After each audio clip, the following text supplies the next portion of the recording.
Hi friends, మేమైతే టెంపుల్కి అయితే వచ్చామన్నమాట. చూడండి గైస్, ఇదైతే సీతారామచంద్ర స్వామి టెంపుల్ అనమాట. ఇక్కడ విశిష్టత ఏంటిదంటే రాములవారు అయితే ఇక్కడనే వెలిసాడనమాట. ఈ టెంపుల్లో అయితే గర్భగుడిలో అయితే ఆంజనేయుడు అయితే ఉండడు, ఎదురుంగా అయితే ఉంటుండనమాట. చూడండి గైస్.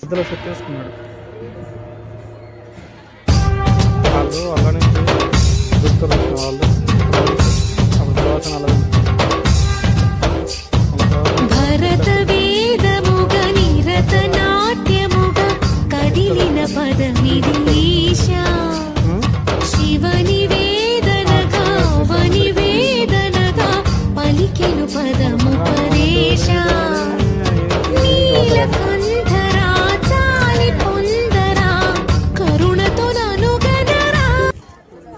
ఇక్కడైతే పౌర్ణమి మూవీ కూడా షూట్ చేశారనమాట. చూడండి గైస్, ఎంత బాగుందో. Thank you for watching this YouTube channel. Bye.